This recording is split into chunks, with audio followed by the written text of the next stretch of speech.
سورہ حجرات کی آیت نمبر 13 نکالیں، اس میں آپ غور کریں اللہ کیا فرما رہے ہیں۔ لوگوں ہم نے تم کو ایک مرد اور ایک عورت سے پیدا کیا اور تمہاری قومیں اور قبیلے بنائے تاکہ تم ایک دوسرے کو شناخت کر سکو، اور اللہ کے نزدیک تم میں سب سے عزت والا کون ہے؟ جو زیادہ پرہیزگار ہے، زیادہ متقی ہے، زیادہ عمل میں اچھا ہے۔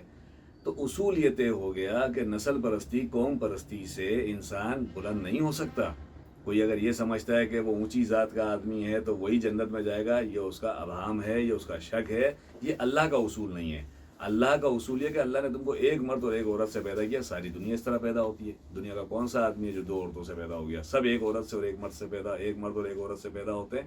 اللہ نے فرمایا ہم نے تمہاری قومیں اور قبیلے بنائی تھی لتعارفوا، تعارف کے لیے، پہچان کے لیے۔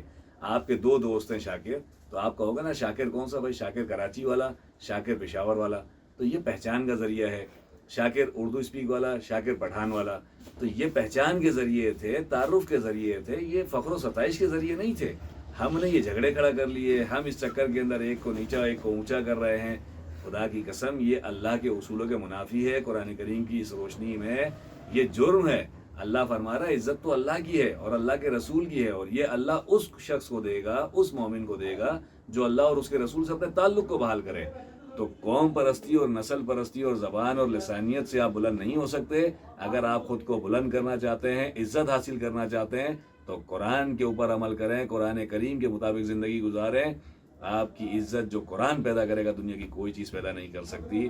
اگر نسل پرستی اور قوم پرستی سے ترقی ہونی تھی تو فرعون بھی کامیاب ہو جاتا اور حامان بھی کامیاب ہو جاتا اور دوسرے تیسرے بھی ہو جاتے اور ابو لہب بھی سردار بن جاتا، لیکن یہ سب ناکام ہوئے کیوں؟ کہ یہ قوم پرستی اور نسل پرستی کے اندر مبتلا تھے، ناکام ہو گئے۔ اور جنہوں نے اللہ کے اصول کو اپنایا اور یہ سمجھ لی اس بات کو کہ عزت اللہ دیتا ہے، وہ کامیاب ہوئے، ان کا نام آج بھی باقی ہے۔